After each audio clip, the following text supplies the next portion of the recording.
सुप्रभात। मैं हूं जगेंद्र राणा। आज जिस आध्यात्मिक विषय पर हम चर्चा कर रहे हैं वह है सुधा और सुरा। सुधा और सुरा।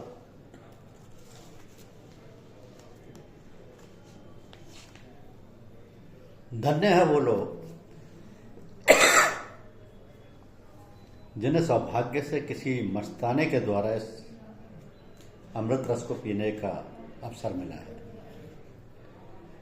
इस अमर बारूणी से भरा हुआ प्याला जिनके होठों तक पहुंचा है, जो इसका घूंट पी के मस्त बने हैं, इस मदरा के नशे में ही तो बांके बिहारी की मोहनी मूर्ति दिखाई देती है। इस मधोसी की अवस्था में ही तो सरोने चित्तौड़ के चंद्रमुख की छटा का अनुभव होता है। यही तो है वो दीवानापन जो उस बांसुरी वाले मनमोहन को सम्मुख ला के खड़ा कर देता है। तो यदि उस परम पिता परमात्मा या मुरली मनोहर की चाह है तो किसी दीवाने की खोज करो, उसकी दया के पात्र बनो, उससे प्रेम रस की एक बूंद लेकर अपनी जिह्वा की नोक पर रखो, तब कहीं तुम्हारा रास्ता खुलेगा। तुम यार के कूचे में पहुंच सकोगे और अपने को कृत्य कृत्य बना सकोगे। यही कर्तव्य है। संत कबीर कहते हैं कि प्रेम प्रेम सब कोई कहे, प्रेम न चीने कोई। जहां मार्ग साहब मिले, प्रेम कहा वे सोई। प्रेम प्याला भर पिया, रांचा रहा गुर ज्ञान, दिया नगाड़ा शब्द का लाल खड़े मैदान। प्रेमी ढूंढत मैं फिरूं, प्रेमी मिला न कोई, प्रेमू से प्रेमी मिले, प्रेम भाव दृढ़ हो। प्रेम प्याला सो पिए, शीश दक्षिणा दे, लोभी शीश न दे सके, नाम प्रेम का ले। तो रचना करने के लिए आदि सृष्टि में प्रकृति देवी दो धारों में प्रवाहित होती है। एक धार सत की होती है, दूसरी तम की होती है। सत और तम में अकेले रचना करने की शक्ति नहीं होती। इस कार्य के लिए दोनों को मिलना होता है। इसलिए इस मिलाप से एक तीसरी चीज तैयार होती है जिसको रज कहते हैं। अब रज में जब तक सत और तम की शक्तियां समानता में रहती हैं तब तक इसको शुद्ध रज बोला जाता है, और जब इसमें कमी बेशी हो जाती है तो इसका नाम विकारी रज हो जाता है। सर एक्चुअली आपकी मेल आईडी चाहिए, हिमांशु सर ने मांगी है। मेल आईडी चाहिए आपकी। हाँ, एक बार मैं फोटो क्लिक करूँ आपकी मेल आईडी।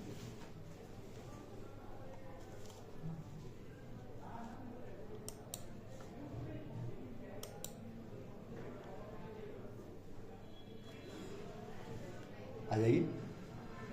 कैसे करेंगे? आपकी मेल आईडी है ना, एक बार इस पर क्लिक करिएगा। एक बार इस पर क्लिक कर लीजिए। इस पे जो श्री राम जान लिखा हुआ है, हाँ इस पे क्लिक। हाँ यही तो है ना। हाँ,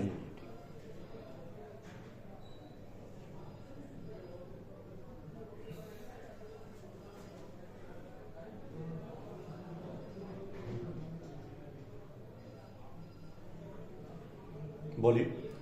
जगेंद्र.kumar@श्रीरामजी.com। करेक्ट। ठीक है, प्लीज भेज दीजिए। आपका शुभ नाम?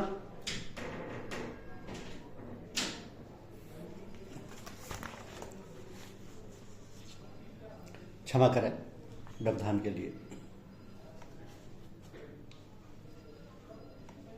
तो रज में तम शक्ति बढ़ जाती है, तब तम प्रधान रज के नाम से संबोधन होता है।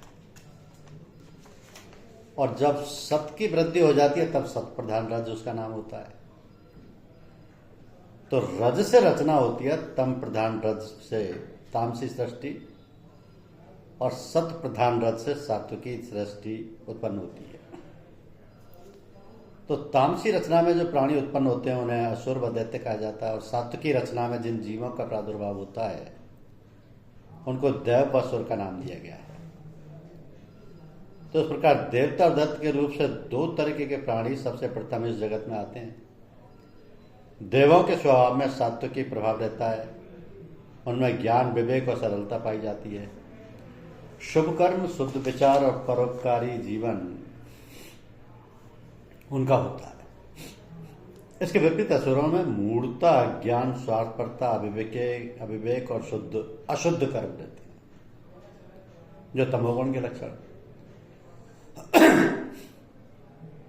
तो स्वभाव के विपरीत होने के कारण दोनों वर्ग हमेशा आपस में लड़ते रहते हैं, एक दूसरे को गिराने की कोशिश करते रहते हैं। इसी का नाम देवासुर संग्राम, जो आदि सृष्टि से प्रारंभ होकर अभी तक चला आ रहा है और अंत तक चलता रहेगा। सृष्टि की स्थिति ही संग्राम से है। जिस दिन ये बंद होगा, जिस दिन दोनों पक्ष मिलकर एक हो जाएंगे, उसी दिन प्रलय कांड उपस्थित होकर जगत को समाप्त कर देगा। तो दोनों प्रकार के प्राणी उस महान आनंद सागर आत्मा से अपनी अपनी रुचि के अनुसार शक्ति लेते रहते हैं और उसका रसपान करके मस्त रहते हैं। तो देव सात्विकी शक्ति को खींचते हैं और उसके आनंद में सरोवर रहते हैं। इसी का नाम सुधा है। दैत्य तामसी शक्ति लेते हैं और उसी में मस्त रहते हैं। वेदों ने इसको सुरा कहा। तो सुधा अमृत है, ज्ञानदाता है। इसको पान करने वाला आध्यात्म मार्ग में आगे बढ़ता है और आत्मदेश में पहुंच वहां का आनंद उठता है। सुरा मूढ़ता व ज्ञान देती है, बुद्धि भ्रष्ट करती है। इसको पीने वाला इंद्रियों व शरीर के भोगों में लिप्त रहता है, वह आत्मा से दूर हटता जाता है और माया के महाअंधकारमयी लोकों में जा गिरता है। तो सुधा ही देवों का मधु है, अमर वारुणी और सोम है, जो जीव को मुक्ति धाम में पहुंचाता है। और सुरा वो मध्य है जो पतन करती और प्रकृति के दलदल में पटक के अनेक यातनाओं का शिकार बनाती है। तो सुरा और सुधा के संबंध में एक कथा पुराणों में भी मिलती है, जो समुद्र मंथन के नाम से प्रसिद्ध है। इस कथा में अलंकार रूप से सृष्टि उत्पत्ति का रहस्य भी बताया गया है कि प्रलय काल में सारी सृष्टि के पदार्थ छिन्न भिन्न समाप्त हो जाते हैं, सारे जीव अचेत अवस्था में सो जाते हैं। उस समय भगवान नारायण भी निर्गुण अवस्था में अपनी सारी शक्तियों को समेट शेष नाग की सैया पर क्षीर सागर में शयन करने लगते हैं। तो श्री लक्ष्मी जी उनके चरण पर करके बैठ जाती हैं और आज्ञा मिलने की प्रतीक्षा करती रहती है। जब प्रलय काल समाप्त होने को आता है तब भगवान की नाभि से कमल नाल फूटती है और उसका पुष्प क्षीर सागर के ऊपर आकर तैरने लगता है।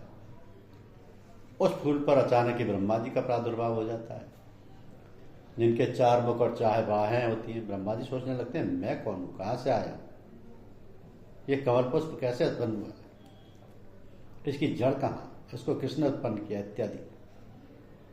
तो इस ज्ञान को प्राप्त करने के लिए श्री ब्रह्मा जी उस कमल नाल के सहारे क्षीर सागर में उतरते हैं, परंतु सहस्त्रों वर्ष चलने पर भी उसके अंत का पता नहीं चलता। वो थक के लौट पड़ते हैं और उसी पुष्प पर आ बैठते हैं। तो जब ब्रह्मा जी की सारी सामर्थ्य व्यर्थ हो जाती है, कुछ समझ में नहीं आता, तब वो हार मान के विनय करने लगते हैं कि मुझे जिसने उत्पन्न किया हो और जिस कार्य के लिए बनाया हो वो मुझे ज्ञान दे।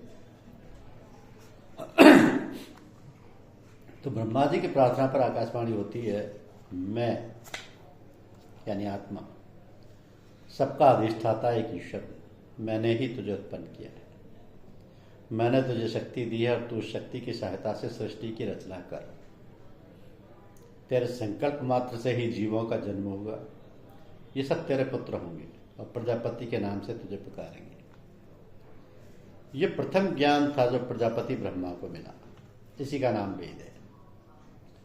इस आदेश के मिलते ही ब्रह्मा जी को अपने कर्तव्य का ज्ञान हो गया और उनके अंदर संकल्प विकल्प की शक्ति जागृत हो अपना कार्य करने लगी। तो प्रथम ब्रह्मांडीय बुद्धि बनी, जिसको महतत्व कहा जाता है। उसके पश्चात संकल्प शक्ति के उभरते ब्रह्मांडीय मन बन गया। तो आगे सारी रचना इसी ब्रह्मांडीय मन के द्वारा हुई। अब ब्रह्मा जी को कुछ कुछ ज्ञान और प्रकाश तो मिला, परंतु फिर भी उनके मस्तिष्क में मूढ़ता व अंधकार का राज था। उनके भीतर से जो संकल्प फूटे वो तमोगुण प्रधान थे, इसलिए रचना भी तामसी हुई।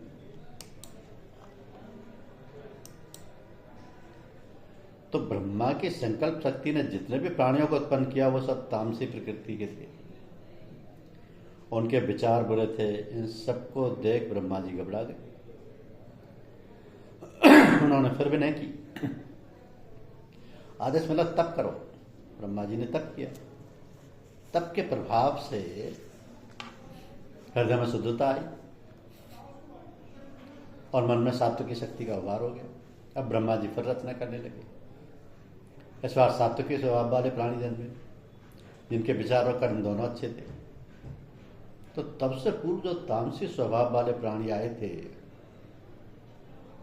उनको दैत्य व असुर कहा गया, और जो तप के पश्चात सात्विकी प्रकृति के शुभकर्मी जीव जन्मे उन्हें देव व असुर नाम से संबोधन किया गया। अब एक ही पिता की संतान होने के नाते दोनों भाई भाई थे, परंतु दोनों की प्रकृति में अंतर था। दैत्य में तमोगुण प्रधान था और देवों में सतोगुण प्रधान था।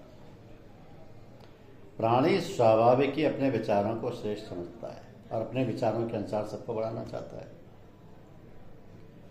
तम नीचे ढकेलता है और सत ऊपर उठाता है। इसलिए तम का धक्का जोर का लगता है और सत का प्रभाव धीमा रहता है। दोनों वर्गों में होड़ लग गई और वह प्राणियों को अपनी अपनी ओर खींचने लगे। अनेक प्राणी देवों के पक्ष में हो गए और अनेक दैत्यों की ओर आ गए। तो इस खींचातानी ने वैमनस्य बढ़ा दिया और दोनों में युद्ध छिड़ गया। कभी देवों की विजय होती रही, कभी दैत्यों की। इस प्रकार देवासुर संग्राम बहुत काल तक चलता रहा। अंत में दैत्यबाजी मार ले गए और देव पराजित हुए। तो प्राणी जब अपनी सामर्थ्य खो चुकता है तब चारों ओर से निराशा हो जाता है, तब उसे भगवान की याद आती है। वो सहायता के लिए उनकी ओर दौड़ता है। देव घबराए और घबराए हुए ब्रह्मा जी के सम्मुख पहुंचे। उन्हें अपनी विपदा कहानी सुनाई। ब्रह्मा जी बोले, इसका केवल एक ही उपाय है, तुम सब मिलकर भगवान को पुकारो, उनसे सहायता की भिक्षा मांगो। वे शक्तियों के भंडार हैं। उनकी शक्ति प्राप्त कर ही तुम दैत्यों को विजय कर सकते हो। तो देव बोले, भगवान कहाँ हैं? वो हमको कैसे मिल सकते हैं? उनको रिझाने का क्या उपाय है? हे पिता, इसका संकेत हमको और दीजिए। तो ब्रह्मा जी ने कहा, भगवान क्षीर सागर में शेषनाग की शैया पर शयन कर रहे हैं। आद्या शक्ति श्री लक्ष्मी जी उनके चरण पकड़े बैठी हैं। तुम सब मिलकर क्षीर सागर के किनारे जाओ। जगत माता श्री लक्ष्मी जी सचेत अवस्था में है। तुम सब कातर हृदय से उन्हें पुकारो, अपनी विपदा उनके सामने रखो, उनसे सहायता की भिक्षा मांगो। वो दया के भंडार है, उनके अंदर सारे प्राणियों के लिए मातृ स्नेह है, वे करुणा में है। तुम सब देव और दैत्य उनकी प्यारी संतान है। परंतु जो पुत्र न भूला रहता है उसे वह भी भूली रहती है, और जो किसी के सताए जाने पर, किसी विपदा के पड़ने पर सब ओर से चित्त हटाकर उन्हें पुकारता है, अपना मिथ्या अभिमान त्याग कर रोके और आर्त होकर के उनकी ओर दौड़ता है, तो वह दयामयी माँ उसी क्षण उसकी रक्षा के लिए उपस्थित होती है और उसकी सहायता करती है। तो तुम सब उन्हीं की शरण जाओ, उन्हीं से कहो, वो ही जगत अधिष्ठात्री माँ तुम्हारी रक्षा कर सकती हैं, तुमको तीनों लोकों का अखंड व निर्भय राज्य दे सकती हैं, और कोई उपाय नहीं। तो तुम्हारा काम केवल निरंकार होकर सच्चे हृदय से उन्हें पुकारना है। तुमको अपनी वो आवाज़ उन तक पहुँचाना है। बस इतना ही तुम्हारा कर्तव्य है। आगे जैसा उचित और लाभदायक समझेंगे वे हमारे लिए करेंगे। उस समय तुमको कुछ करना धरना नहीं होगा। शरण जाने और समर्पण कर देने से वो द्रवित हो उठती हैं और जीव का बंधन काट कर देती हैं, मुक्त कर देती हैं। ऐसा उनका स्वभाव है। तो सारा जगत उन्हीं माँ पराशक्ति की लीला भूमि है। मैं भी उन्हीं लीलामयी से शक्ति लेकर अपनी उत्पत्ति का कार्य कर रहा हूँ। यदि वो सहायता ना करें तो मैं भी कुछ नहीं कर सकता। मेरे अंदर अपनी कोई सामर्थ्य नहीं है। वही माँ कहीं पर उत्पत्ति कारिणी बनकर रचना करने लगती, कहीं स्थिति कारिणी बनकर सबकी रक्षा करती, और कहीं संहार कारिणी बनकर सबका विनाश कर डालती।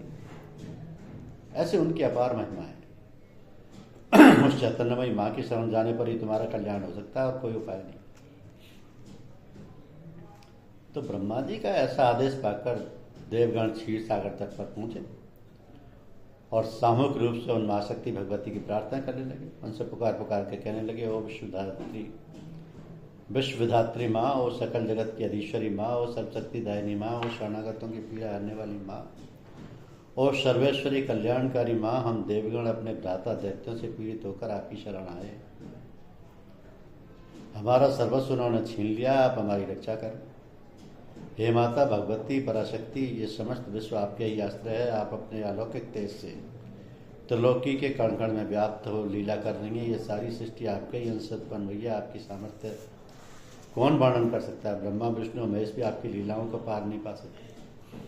तो आप त्रिगुणात्मक होती हुई भी परमा प्रकृति हैं। आपका अचिंत्य ध्यान करके ही अनेक मुनिजनों ने इस भवसागर, भयंकर भवसागर को पार कर मुक्ति लाभ लिया। संसार को ज्ञान देने के लिए आप ही वेद त्रयी भगवती सरस्वती बनकर ऋषियों के मस्तिष्क में उतरती हैं। आप ही दुर्गा बनकर भक्तों को पार लगाती हैं। सरस्वती बनकर सबको ज्ञान देती हैं। लक्ष्मी बनकर सबकी रक्षा करती हैं और महेश्वरी रूप से मुक्ति धाम में पहुंचाती हैं।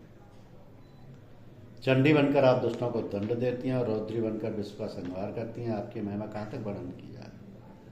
तो हे देवी, जिन पर आप प्रसन्न होती हैं उन्हें संसारी सारे पदार्थ, वैभव, संतान इत्यादि प्रदान करती हैं और अंत में मोक्ष धाम में पहुंचाती हैं। और जिन पर क्रुद्ध होती हैं उन्हें अनेक प्रकार की यातनाओं में डालकर कष्ट देती हैं और नरक में ढकेलती हैं। तो हे अंबिके, दुष्टों को दंड देना भी आपका मात्र प्रेम ही है। आपके द्वारा आप उनकी कुवासनाओं पर बुरे सो आपको छुड़ाना चाहती हैं। आप दयामयी हैं। कृतज्ञ संतान पर भी आपकी सदैव दया रहती है। आपकी महिमा कहाँ तक वर्णन की जाए। तो हे देवी, हे चंडिके, अपने सत्रज और तम रूपी त्रिशूल के द्वारा हमारी रक्षा करें। अपने धनुष टंकोर यानी प्रणव के द्वारा हमारी रक्षा करें। हे अंबिके, खड़ग और गदा वाणी द्वारा हमको शक्ति अर्पित कर हमारी रक्षा करें। त्राही माम त्राही माम। हे गौरी, हे परमेश्वरी, हम सब आपकी शरण है। आपके सिवा और कोई हमारा सहारा नहीं। आप हमारी रक्षा करें। अब देवताओं द्वारा ऐसी स्थिति सुनकर देवी महालक्ष्मी द्रवीभूत हो उठी। उनका हृदय मात्र स्नेह से छलकने लगा। उनके स्तनों में दुग्ध बरवाया है। वह करुणामती भगवती अधीर हो उठी और बोली, देवगण ठहरो, तुम्हारा कल्याण होगा। भगवान को मैं तुम्हारी विपदा सुनाती हूँ। ये अवश्य ही तुम्हारी सहायता करेंगे, तुम दैत्यों पर विजय प्राप्त कर सकोगे। तो देवी लक्ष्मी जी ने भगवान को सचेत कर कहा, दैत्यों से सताए हुए देवगण क्षीर सागर के तट पर खड़े आपसे विनय कर रहे हैं। विजय की लालसा में आपकी शरण आए हुए, आप उनकी सहायता करें। तो भगवान ने लक्ष्मी जी से ऐसा सुन देवों को संबोधन करते हुए कहा, देवता, तुम और दैत्य दोनों मिलके इस क्षीर सागर का मंथन करो। मंदराचल पर्वत की रई बनाओ। शेषनाग की ज्योति करो। पूछ की ओर तुम सब देवगण रहो और मुख की ओर दैत्य रहे। इस प्रकार रगड़ के उसे घुमाओ। ऐसा करने पर उसमें 14 रत्न निकलेंगे। इनमें कुछ अच्छे होंगे और कुछ बुरे। विष भी होगा, अमृत भी होगा, सुरा भी होगी, सुधा भी होगी। उस समय मैं मोहिनी रूप धारण कर तुम सबके सम्मुख प्रकट होऊंगा। दैत्य मेरे रूप पर मोहित तो अपनी विचार शक्ति खो बैठेंगे। उन सारे रत्न अपने हाथों से बांटूंगा। अच्छे पदार्थों का भाग तुमको दूंगा और शेष अवगुणकारी पदार्थ दैत्यों को दूंगा। सुरा दैत्यों के भाग में पड़ेगी और सुधा तुम सबको पिलाऊंगा। वो अमरता देने वाली होगी। तो सुरा के पीते ही दैत्यों की बुद्धि भ्रष्ट हो जाएगी। उनमें अंधकार व मूर्ता आ जाएगी। वो मतवाले बन जाएंगे। उसी समय मैं तुमको सुधा पिलाऊंगा। सुधा अमृत है। वह चैतन्यता देगी, ज्ञान देगी, आनंद में सराबोर कर देगी। तुम सबके हृदय में प्रेम की मस्ती बिखेर देगी। तुम सब कृतकृत हो जाओगे। फिर दैत्य तुम्हारा कुछ न बिगाड़ सकेंगे। तुम्हारी विजय निश्चित है। तो इस प्रकार समुद्र मंथन हुआ और देवों की सहायता की। धन्यवाद।